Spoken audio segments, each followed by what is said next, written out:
Good afternoon, everyone, and welcome back. Okay, just a couple of things, and then I'll turn it over to our guest.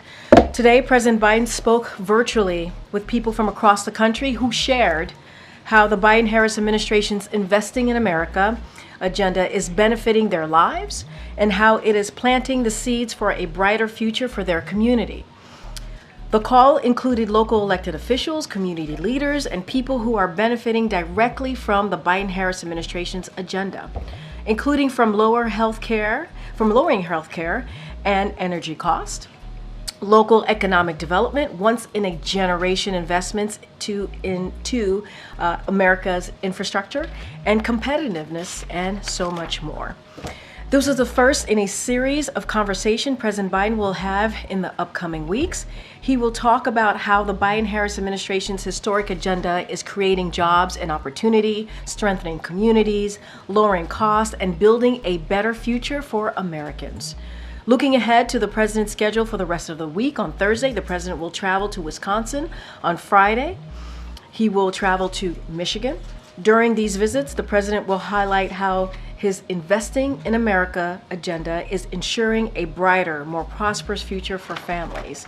And now I am thrilled to introduce Secretary Tom Perez, former Secretary of the Department of Labor, obviously, Director of Intergovernmental Affairs, to talk about his engagement and what he's experienced on the ground, talking about investing in America, and also talking a little bit about what the president was able to do moments ago.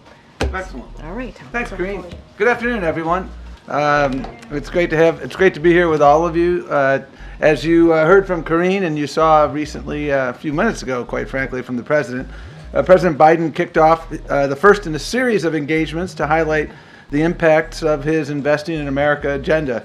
In addition to the travel that was described to Wisconsin and Michigan, he will have conversations on a regular basis with American families who've been positively impacted by the historic investments of the Biden-Harris administration.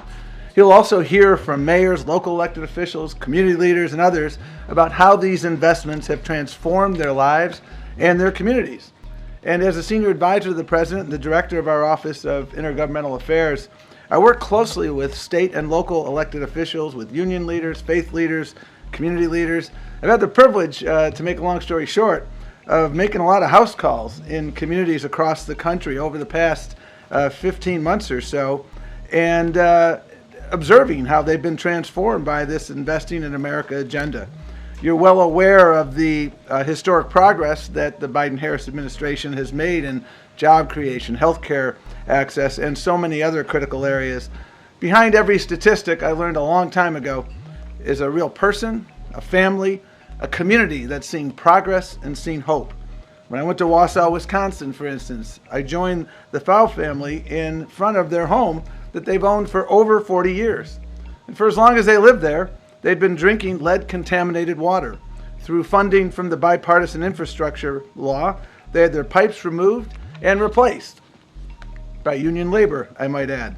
One of their young grandkids even helped switch on the new water service line. Thanks to the president, 3 generations of the Thau family now have access to clean water. No family should have to worry that the water from their tap will poison their kids or their grandkids. President Biden and Vice President Harris know that a fighting chance at the American dream includes access to clean water, and have made this historic commitment to replacing every lead pipe in America, in homes, in schools, over the next decade. In the Osage Nation in Oklahoma, I met a mom who had moved off the reservation in search of opportunity. She didn't want to leave, but she needed to find work. After our administration invested $40 million to deliver affordable, high-speed internet to the Osage Nation, she returned home and got a job installing the fiber optic cables that will bridge the digital divide across the reservation. She loves her work, and she loves serving her community. In today's world, high-speed internet is like water. It's an essential public good that should be affordable and accessible to everyone. It's also a healthcare imperative. I learned this from meeting a woman who runs a health clinic in rural Wisconsin and explained that telemedicine is a critical element of their healthcare delivery. especially mental health treatment. If our patients lack high-speed internet, she explained, they lack health care, because for all too many people who don't have a car, it's way too far to drive. And as she explained, tragically, the gaps can have literally life and death consequences. That's why the president and vice president have made unprecedented investments to connect Americans in every corner of our country to high-speed internet, so that a person's zip code never determines their destiny. In Macungie, Pennsylvania, I met with union members and company leaders and elected officials at the Mack truck plant that, thanks to significant federal investments, is retooling to produce clean energy trucks. For instance, they are manufacturing electric garbage trucks for municipalities that are trying to meet their clean energy goals. They even let me test drive one. I used to work on the back of a trash truck when I was in college, and that was kind of a thrill, parenthetically. But in communities like Macungie, one of the greatest fears that parents have is that their children will have to leave town to chase opportunity, to find a good job. These investments in Macungie and in other communities like Macungie across the country are changing that equation across America. Grandparents don't have to get on a plane to see their grandkids because their sons and daughters have gainful employment in local union shops, like the Mack truck plant. An IBEW member from Alaska told me a while ago that, thanks to the infrastructure investments from the Biden-Harris administration, he has work for the rest of his career. And his son, who also is now a member of the union, has work for years to come. I frankly heard the same thing yesterday from union members in Pittsburgh when I traveled there with the president. The sense of hope and optimism is indeed contagious. I was with Mayor Turk in Allentown, Pennsylvania, and he introduced me to the De La Rosa family, a hardworking family that was struggling to make ends meet because the dad had some health issues and was having some challenges.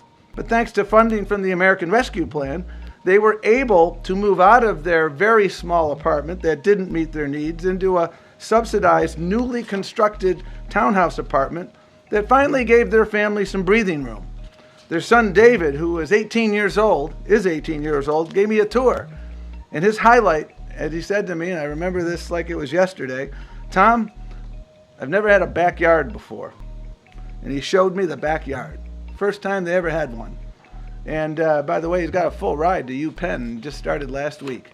And we're going to continue to stay in touch because Mayor Turk and mayors across America, Republicans and Democrats, have said to me repeatedly during my house calls that they have never had the opportunity to do more good for more people than they've had over the last 3.5 years, thanks to these investments by the Biden-Harris administration. And I'll note that business leaders have expressed a similar sentiment. As a former labor secretary, I have a habit of talking to businesses, and I always ask them the same question: what keeps you up at night? The most frequent response I hear these days is workforce.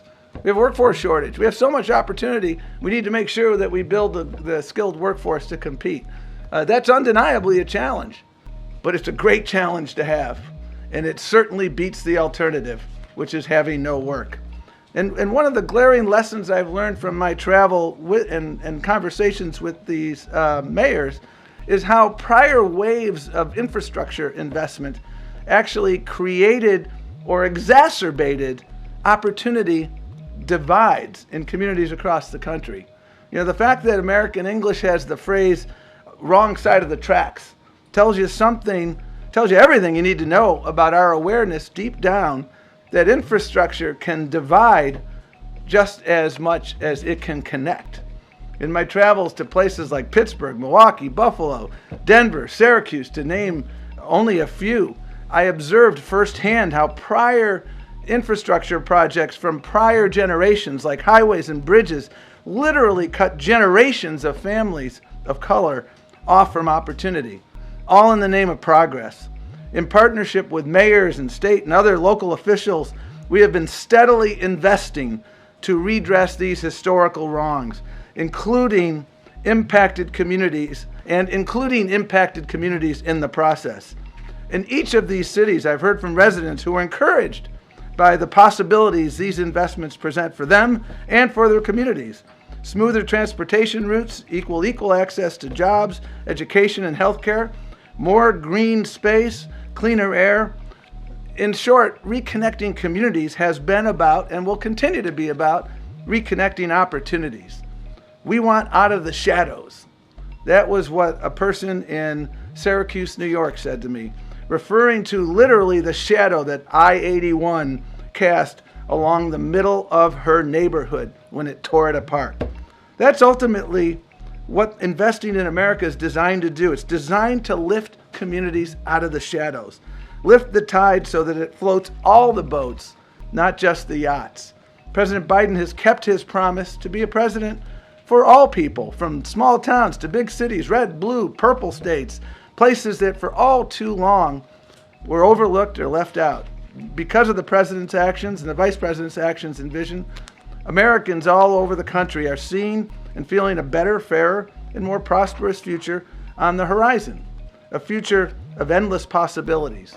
I've had the privilege of seeing those possibilities, and it is indeed exciting. So thank you, and we're happy to take whatever questions folks have. Thank you. Thanks for being here. Just on the investing in America agenda that you were talking about, is there anything you can share on just how the president's thinking about these projects, these goals might have shifted, how he may be sort of reorienting himself since he decided not to seek a second term, for example? Are there projects that he is now viewing with added urgency than compared to a couple months ago? Well, I think the president views every project with urgency because he knows that behind every project is a community clamoring for change and hope and opportunity. And, throughout all of these projects, we have seen real progress. I mentioned Internet for All. We're making progress through the infrastructure bill in ensuring that we are dealing with middle mile, last mile, every mile. And this work is going to continue. I'm frequently asked, well, can we do this faster? And the president has a healthy impatience for progress. And so we're going to continue working with our agency partners to ensure that we can break ground on every project where we've moved forward and get as much done as soon as possible. But when you're trying to correct a problem that is 50 and 60 years in the making, the reality is that you don't replace every lead pipe overnight. It's not an on-off switch. But we're making tremendous progress. The president and the vice president are very good at setting benchmarks and holding ourselves accountable. The cabinet secretaries as well. And so we'll continue that work. Thanks. In your travels to Pittsburgh and throughout the Rust Belt, what kinds of conversations are you having with unions, companies, workers about the proposed takeover of U.S. Steel and what that would mean, and how is it informing administration policy right now? Well, the president spoke very clearly about that fact yesterday. Well, he's spoken about it multiple times, as recently as yesterday. U.S. Steel is an iconic United States company, and in his judgment, should remain an iconic United States company. And so I think the president has been very clear on that and will continue to be. And our conversations yesterday with union members were very much along those lines. And is the administration going to actively move to block that deal? Well, there's a process underway now that is working its way through, and I won't comment further because I want to respect that process. Thank you. So I've been talking to a lot of voters in battleground states, and the top issue I hear over and over again is the economy. They still feel like prices are too high and that wages and opportunities aren't keeping up. So why do you think so many Americans are either unaware of Biden's economic investments or haven't felt those benefits? And will any part of the Investing in America agenda impact voters between now and November? Well, I mean, it's always important to understand where we were, where we've come, and where we need to go. 4 years ago, we were in the throes of a pandemic exacerbated by a president who got so many things wrong and so many needless funerals because he didn't follow the science. We were in a pandemic-induced recession that resulted in millions of jobs that were lost. And the president came in, and the American Rescue Plan is aptly named because it really did not only rescue the economy, but it rescued many lives, and it ensured that we could move forward. And a number of the investments I've described, lead pipes, internet, high-speed internet for all, these are investments that are well underway, but undeniably there's still more work to be done in those areas. When you look at wage growth is growing by more than the rate of inflation, which means now people are making more than the cost of living, so they have more money in their pockets. And what we need to continue to do, because people are living their lives, they don't, I understand this because I've spent a lot of time, at kitchen tables, and people don't spend the amount of time devouring politics that some folks here in Washington do. They're living their lives, and the purpose of this tour, quite frankly, is to remind people, because I can't tell you the number of times people look at a community center in a city or a town and they were unaware that that community center got built in no small measure because of money from the American Rescue Plan. So, we undeniably understand that there's more work to be done, but at the same time, as people understand where we were and where we've come, I see excitement everywhere about where we're going. I'm hoping you can expand on this a little bit. Sure. Is the purpose of this tour to promote policies that were already passed, to build public enthusiasm for the president's agenda? And obviously you're a political preacher who was a former DNC chair, and I don't want you to violate any rules. But is it a coincidence that the president is going to two critical blue wall swing states for the first stops on this tour? Well, the first speaker today was Randall Woodfin, the mayor of Birmingham, Alabama. We're not looking at red or blue. We're looking at red, white, and blue. If you look at where infrastructure dollars, if you frankly follow ARPA dollars, follow every funding stream, you can't disaggregate red states, blue states. The president has said repeatedly, and the vice president have said, we are the president and vice president for everyone. In my travels that I described, I've been to Oklahoma, I've been to Texas, I've been everywhere where we are seeing investments. And the purpose of this, and it kind of gets back to the most recent question here, is educating people about what has been accomplished. People have a right to know how their taxpayer dollars are being spent. And a big part of this tour is to educate folks that your library that didn't used to have high-speed internet, and I've been to one of those libraries, and it now has it. And by the way, libraries are workforce hubs in many communities, because that's where people go to do interviews. That's where people who are, don't have a computer at home go to write their resumes and things of that nature. Educating people, I think it's a really important part of governance. It's a really important part of making people believe that government can work for them. And so that's what this tour is about. And just the Wisconsin and Michigan being the first. Well, again, Birmingham, Alabama was the first conversation he had. Zoom and Air Force One landing. Well, I think if you look at the president's travel and the vice president's travel over the course of this year, when there's a hurricane or a storm, a weather event in Iowa, we were on the phone with the governor of Iowa, approving an emergency declaration overnight. Same thing in Texas and Oklahoma and elsewhere. Storms don't just go to blue states or red states. Storms go everywhere. And that's been the focus of the president, the vice president. Thanks, Secretary. Put two things together that you said. Sure. You said the purpose of this tour is to remind people what the president has done for them. You also said taxpayers have a right to know how their tax dollars are being spent. So how much can you account for what the budget is for the Biden promotional piece, or the reminding voters of what the president has done for them, this Air Force One travel, the events that he's been holding, versus spending that money back in their communities? Well, it's minuscule compared. Look at the investments that have been made over the course of the last 3.5 years. They are unprecedented in scale and scope. And I can take you to virtually every community across the country, and we can take a tour, and you can see where ARPA dollars were put to bear, where you now have a new housing project. The project in Allentown, Pennsylvania, was ARPA dollars and some HUD dollars. and they were put together. And so I think it's really important for folks, and again, it gets back to her question of a few minutes ago, to educate people about the fact that government can work. There have been a lot of folks over the course of a long period of time who have tried to shake people's faith in government. And if there's one thing I've seen over the course of the last 3.5 years, and I'm also a former local elected official, when you're working with mayors and county executives and they're able, and you're working together with them, they're the people that get seen in the supermarket and and your local church or your mosque or your synagogue.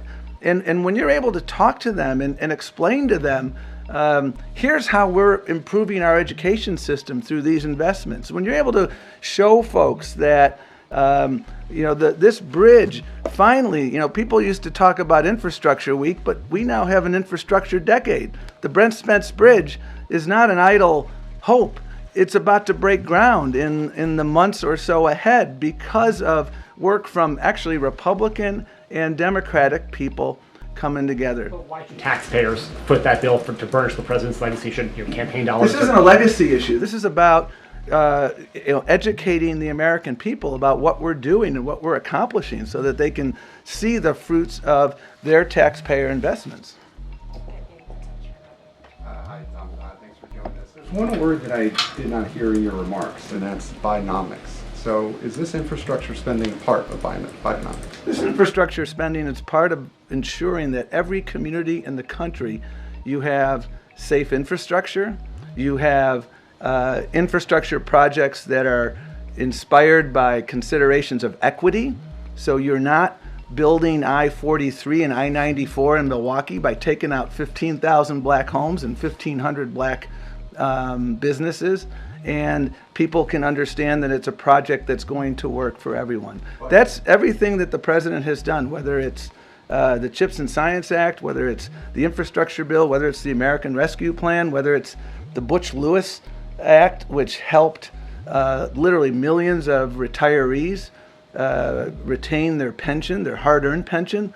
These are all about opportunity and making sure that people get a fair shake, and making sure we're addressing our climate imperatives, and making sure we're building an economy that works for everyone. But it's not using the word Bidenomics and acknowledgement that messaging didn't work. It's about results. And that's what this tour is about, showing results from our investments. It was a yes or no question. You talked a moment ago about high-speed internet, and I wanted to ask you, Brendan Carr, one of the commissioners on the FCC, has expressed frustration that despite the $42 billion that was included in the president's infrastructure bill in 2021 through a program called the Broadband Equity Access and Development Program, that not a single project is underway and not a single home has been connected to broadband as a result. Is that accurate? Can you tell us? I'll have to talk to the families who've been connected as a result of middle mile programs. I was up in New Hampshire 7 months ago. This program specifically? Well, I don't know. I did not get the precise funding stream through which the homes of people I met in New Hampshire are now connected, or the library in Wisconsin is now connected. But what I can tell you is because of leadership at both a federal and a state and a local level, these communities and federal dollars, these communities now have affordable high-speed internet. The one thing I will say about the FCC is we work very closely with them to make sure that people who couldn't afford internet could get a subsidy. The American Connectivity Program was something the president and the vice president very strongly supported. It expired in May, I believe, of this year, and we spent a lot of time. We sent over a supplemental budget request, and by the way, almost 50% of people eligible for that subsidy are military families. And that's unfortunate that the Republicans in Congress chose not to extend that, because more people participated in that program than were participating in food stamps. This is not a small program, $42 billion. I mean, that's a big deal.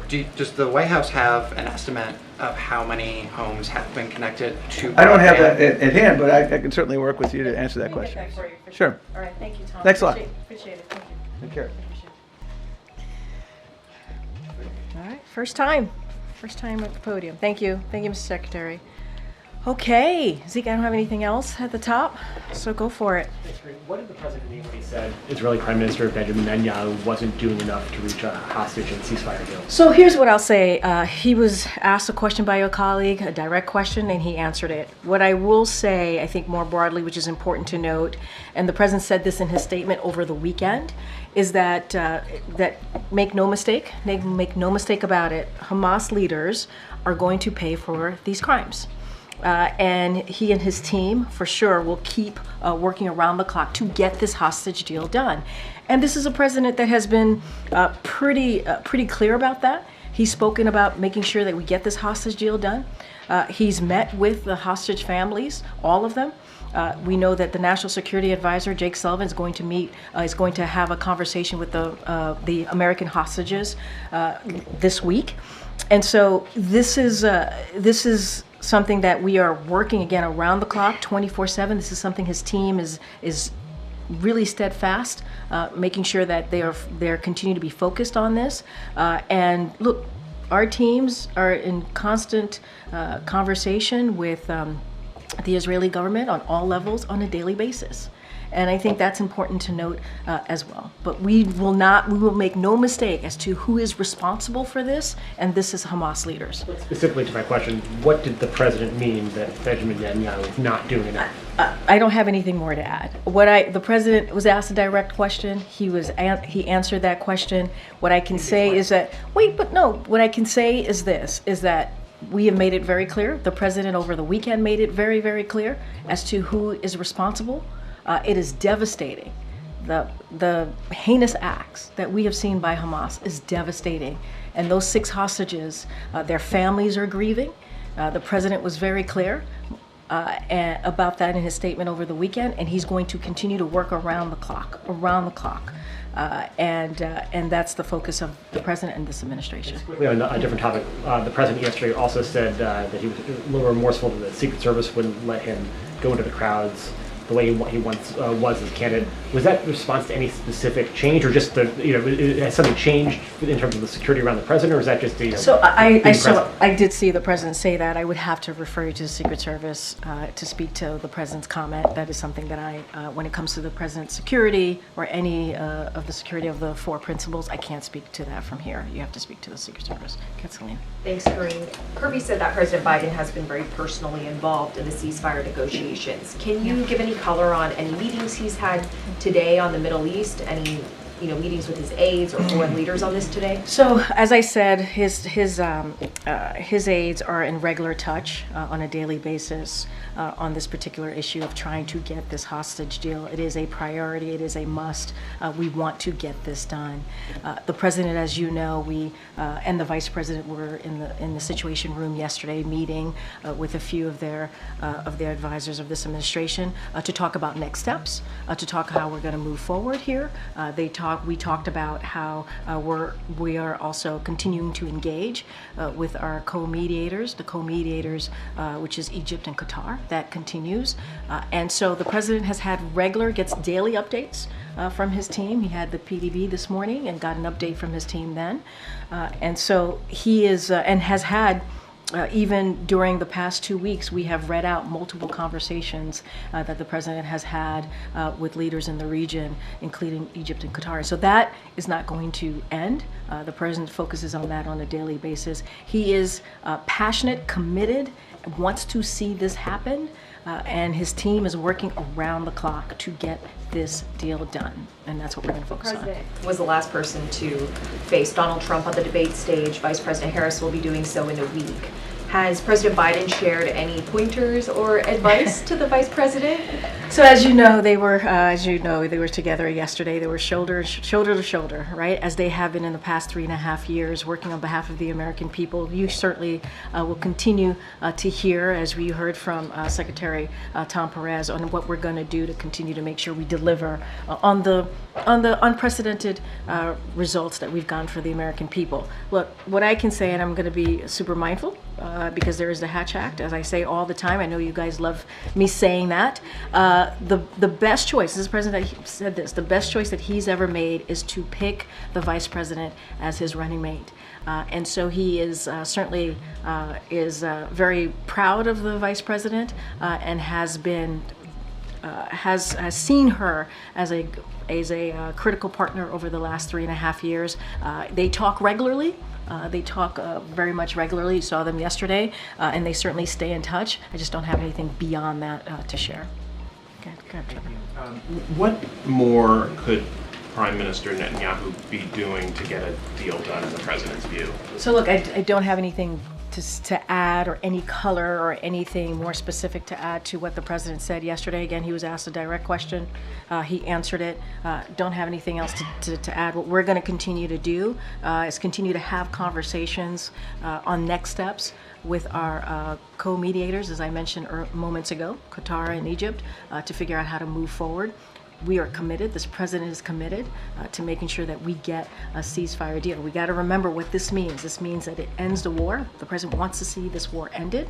The president wants to see the Palestinian people continue to get relief. We want to up the assistance into Gaza to the Palestinian people, and we want to get hostages home. We want to get hostages home to their family. And what we, the story that came out over the weekend of these 6 hostages, obviously one of them being an American citizen, is devastating. It's devastating. It was it was a devastating news and heinous act that we saw by Hamas. Does the president regard any of the Israeli demands that have been put on the table during these negotiations as unreasonable? I'm not going to negotiate from here. As my colleague from NSC, Admiral Kirby, said as well, we just are not going to negotiate from here. We're not going to go point by point here. We are looking at all options, as we have said before, and we're going to continue to have those consultations with co-mediators, Qatar and Egypt. I just don't want to get ahead of that from here. Does the president see Prime Minister Netanyahu as a good faith actor in these negotiations? Look, the president sees the prime minister as someone he has known for some time now, for decades. They tend to have honest conversations, direct conversations. I'm going to not get into a yes or no here. I'm going to get into what I know their relationship to be. And I think that's what's important. The president wants to get this done. And I'm just going to leave it there. Okay, and when is the president going to speak to the prime minister next? I don't have anything to read out. As you know, over the past several months, almost a year now, the president has talked to the prime minister several times, and we have read out those conversations. I just don't have anything else beyond that. And I also added a couple times moments ago that our team here talks regularly to the Israeli government on all levels on a daily basis, because we want to get this done. We want to get this done. Okay. Thanks, great. You referenced the president's statement over the weekend saying that Hamas leaders will pay for their crimes.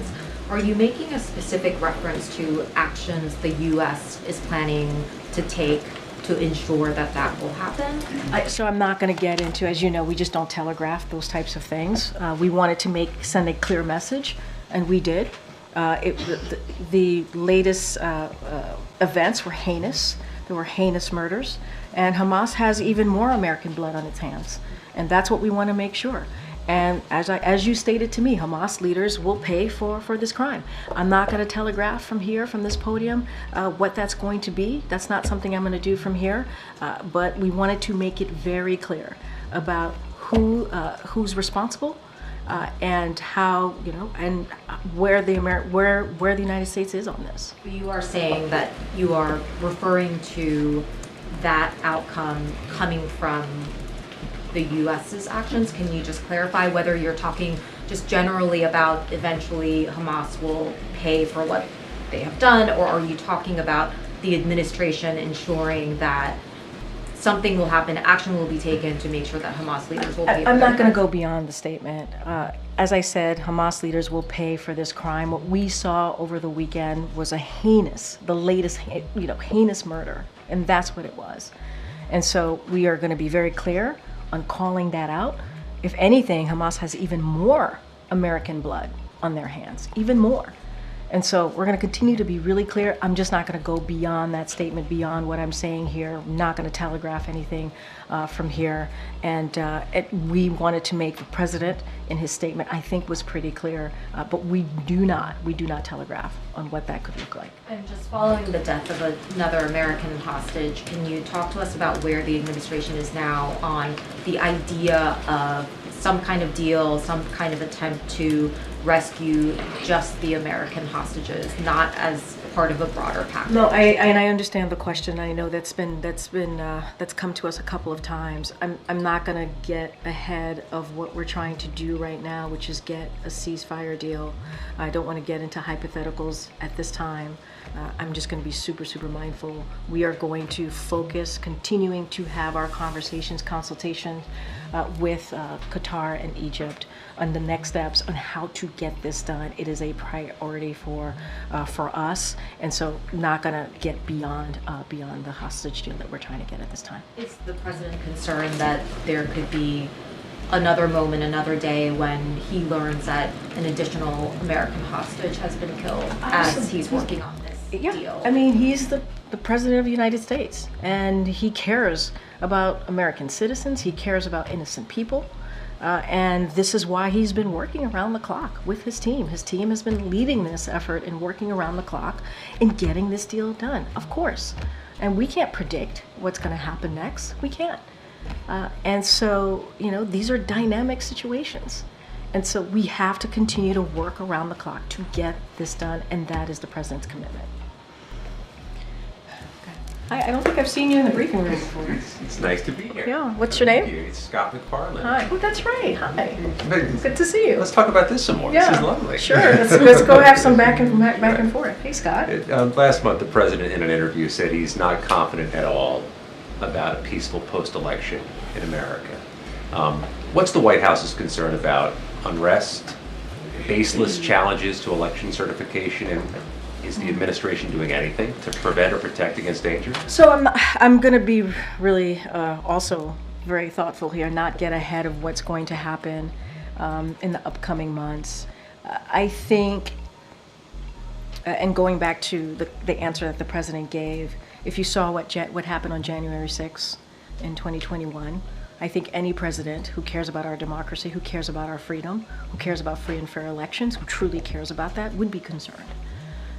You can't be blinded by what happened under the last president. You can't be blinded or forget what happened on that day when 2,000 mobsters, or not mobsters, but a mob of 2,000 people attacked the Capitol. They did. They attacked the Capitol. And they were told to go after the former vice president.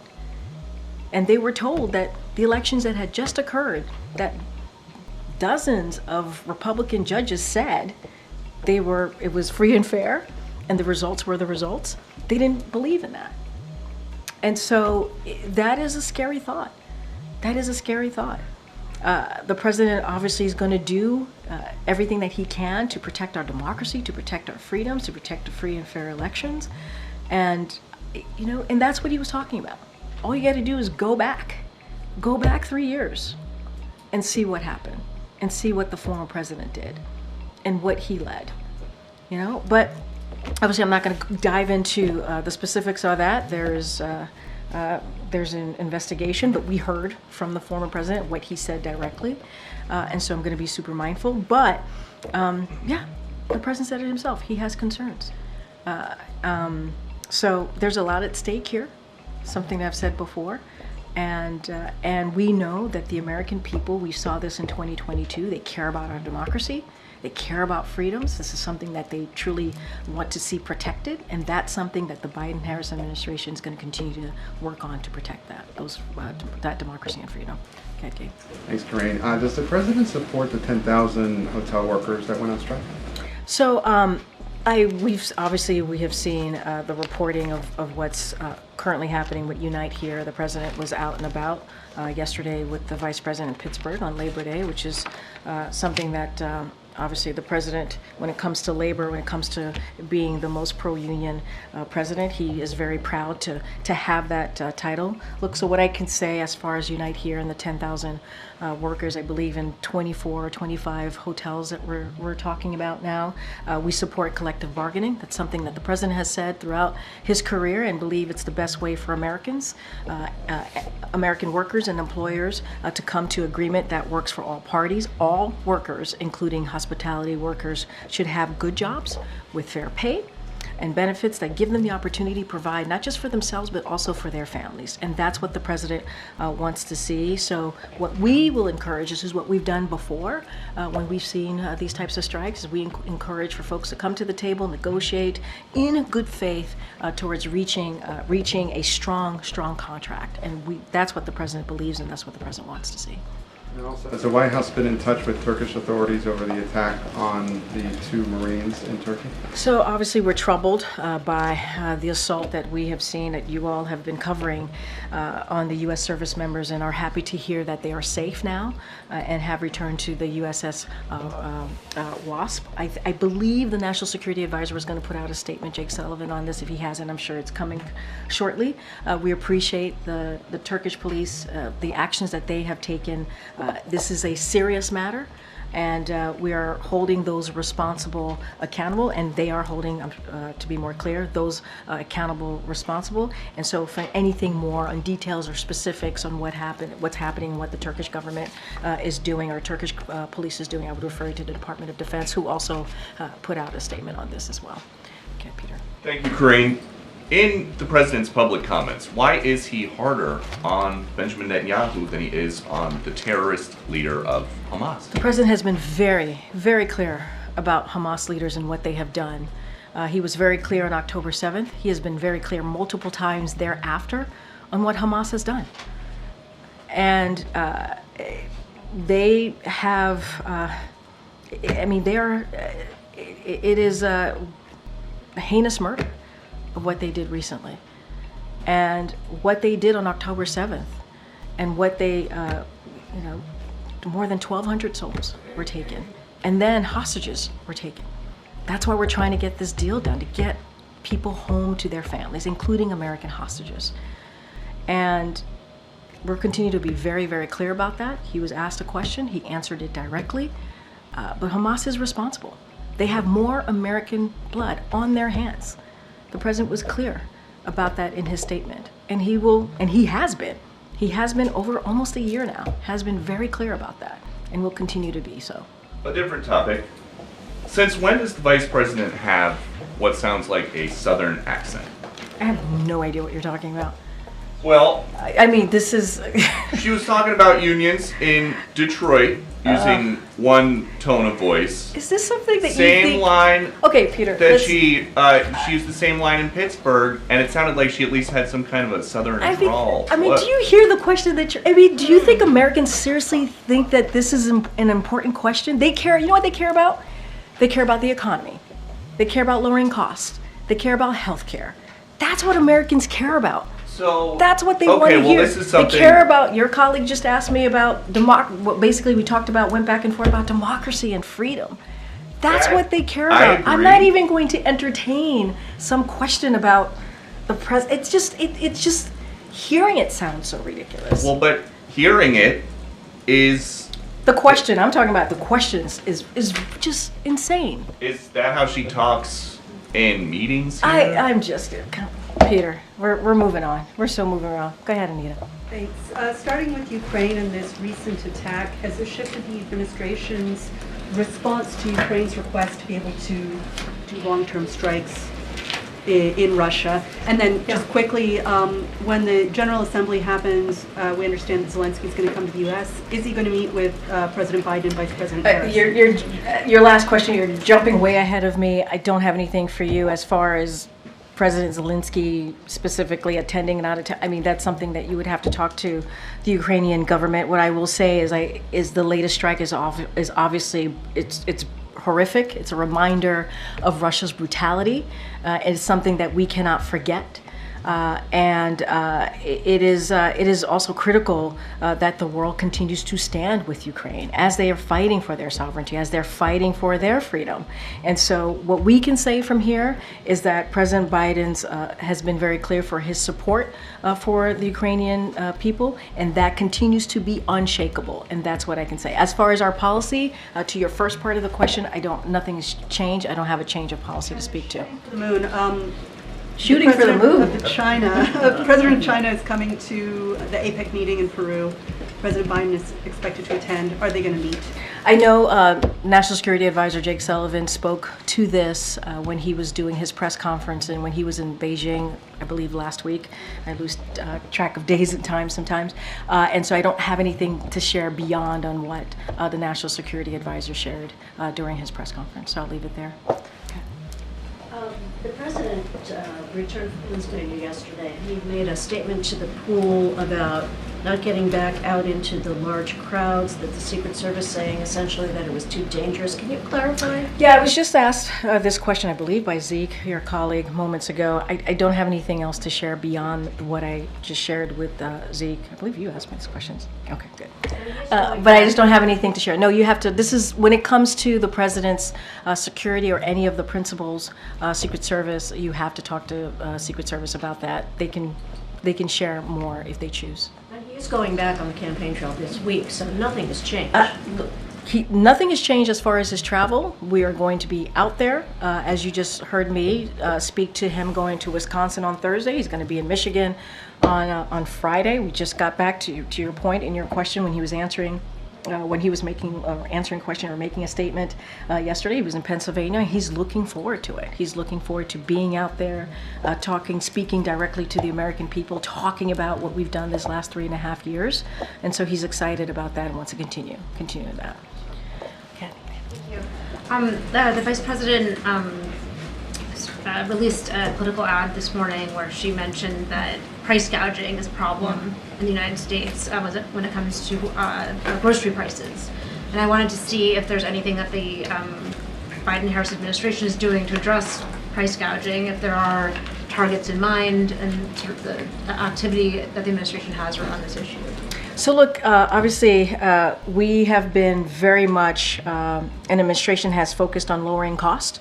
That is something that we continue to do, as one of the most recent events that the president and the vice president had was indeed talking about how to lower prescription drugs. And so that is something that you know that we've done and over the past couple of years. As it relates to the campaign, as it relates to the ad, I got to be mindful. Just I have to say this at the top. Harris campaign can speak to specifically to the ad, but we have made some progress in lowering prices, as I just mentioned about the Medicare. What we've been able to do with beating back pharma and lowering some prices there when it comes to health care. And they have taken on price gouging. This is something that we have done here in this administration, including partnering with state attorneys generals to crack down on anti-competitive behavior in grocery and agriculture markets. That is something that we have done in the past 3.5 years in this administration. And so obviously it's something that we have focused on. What we want to do, and this is an issue that Americans care about, the economy, we want to continue to lower costs for Americans. We want to make sure that big corporations and billionaires pay their fair share. And we want to make sure that we build an economy that works for all, from the bottom up, middle out. This is all connected. And what the president and this vice president has tried to do over the 3.5 years. Does the White House believe that price gouging is, despite the efforts that you described, that price gouging continues with grocery prices? Yes, we've talked about this. We have seen, now to be clear, we have seen grocery prices come down over the past year or more, and so that is important. And a lot of that is the work that's been done from this administration. The president has called out companies, right, who we know were doing just that, raising the cost. But what we believe is that we want to make sure that Americans are not played for suckers. You've heard the president say this. They're not played for suckers, and that we're going to continue to do everything that we can to protect them. And so, again, we've done work on dealing with price gouging, working directly with state attorney generals to crack down on certain actions that we have seen, and we'll continue to do that. And then just one other topic. It was striking, at least to me, to see the White House tweet out a photograph of the president yesterday meeting with his hostage team in the Situation Room. Is there a military option that's being considered to help release the U.S. citizens that are being held against their will? Yeah, it's a very similar question that I just got from your colleague. I appreciate the question. I'm not going to get into any plans or policies from here. That is not something that I'm going to do. What I can say, and this is something that we have talked about, something that you've heard from this administration, is we are going to continue to get that ceasefire deal. We believe it is critical. We believe it's important to get that done. We want to see this war end. We want to see hostages come home, including American hostages, come home to their families. I just don't have anything beyond or outside of working around the clock to get the ceasefire deal. You're not rolling out the idea. I'm not. I just cannot get into that from here. What I can speak to is the ceasefire deal that we've been working on to get. We believe we're closer and closer, and that is our focus. That is the president's focus. I'm not going to speak to military operations. I'm not going to do that. That's not something that I could do from here. I would never do that. Never telegraph anything like that from here, and not from this podium. And so that's what I can say. Our focus, ceasefire deal, working continuously with our co-mediators, Qatar and Egypt, on next steps on getting to that hostage deal. That's our focus. Okay. What's the White House reaction to the UK's decision to withhold some arms from Israel over those concerns about that they would be used essentially to violate international law? So I know that they've spoken to this, the UK government, so certainly I would refer you to the UK on their own determination and what that actually means, what standards under the UK law specifically, and how it's been applied here. So that is something that they have to speak to. I just don't have anything beyond that. On the White House side, has there been any conversations with the UK about what that means, and does that have any impact? Does this kind of decision have any impact on the goal of getting a ceasefire deal? So look, what I can say is we're going to continue to try and work and get on a ceasefire deal. That's our focus. That's what we're going to continue to do. If you're asking me if we were giving a heads up by the UK government, we were given a heads up by the UK government. But this is something this is their determination. This is something that they have to speak to and how they get to that decision. We are determined to get and committed to get the ceasefire deal. Our commitment to Israel's security remains ironclad. That is something that we're committed to, and we've said this from this podium many times. Israel faces a number of threats from throughout the region, and so that is ironclad. That has not changed, but we are trying to get that ceasefire deal working around the clock. That's what we want to see. That's our focus. Okay. How concerned is the White House for Vladimir Putin getting a red carpet welcome in Mongolia despite an arrest warrant of the ICC? So look, so obviously we're aware of the visit, of Putin's visit to Mongolia, and we've said this before, and I'll say it here. We don't believe any country should give Putin a platform to promote his war of aggression against Ukraine. There is no doubt that members of Russia's forces and other Russian officials are committing war crimes or other violations of international law in Ukraine, and we have been clear that those responsible must be held to account. We expect that Mongolia will adhere to its commitment to and support for the principles of the UN Charter, including sovereignty and territorial integrity, and convey that these principles must be upheld across the world, in Europe as it is in Asia. So that's what we want to see. Gotcha.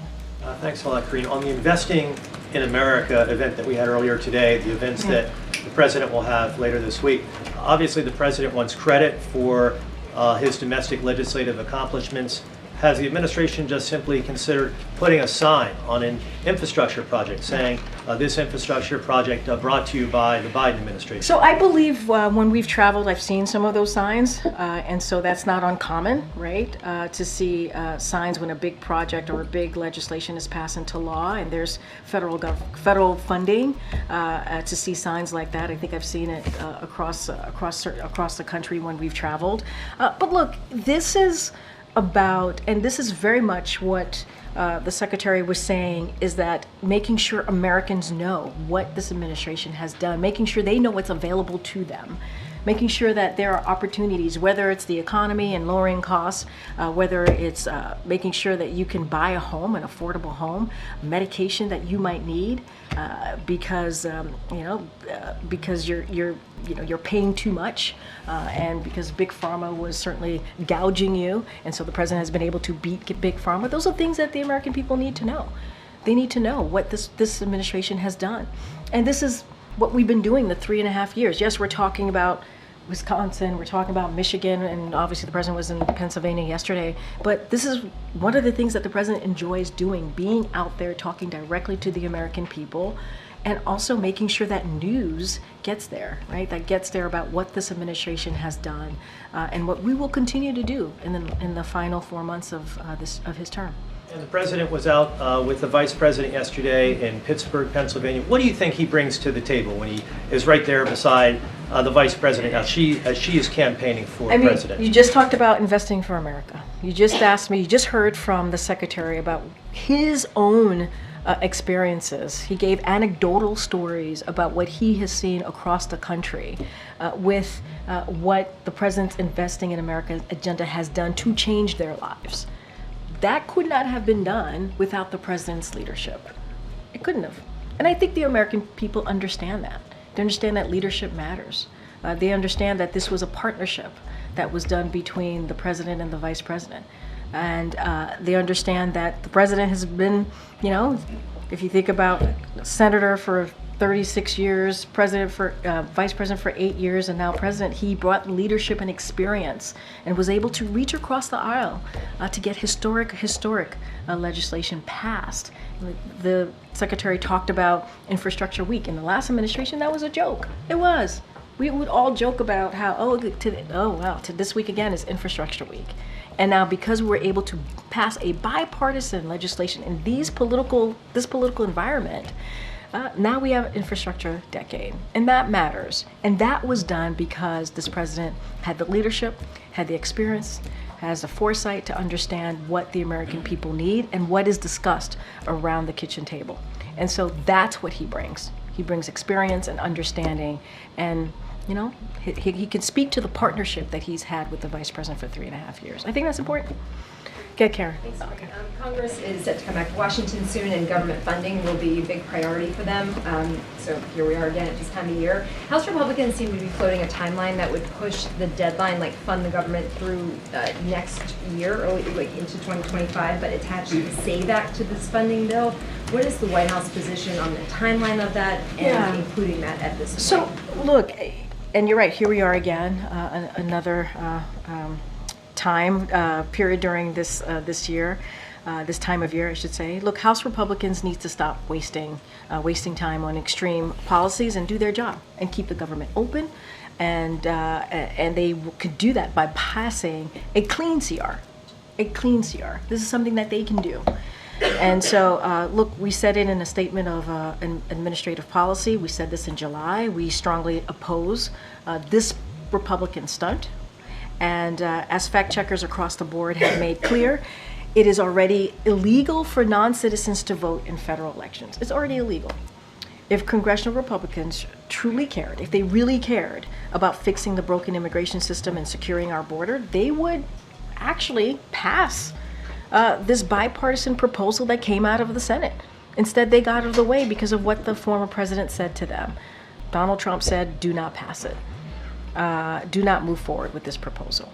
So we want to see a clean CR. That's what we want to see. And what kind of outreach is the White House doing with the Hill at this point? And does the president have any plans to engage with congressional leaders? Look, I don't have anything to speak to as it relates. We don't have anything to speak to as it relates to the president's engagement specifically on this issue.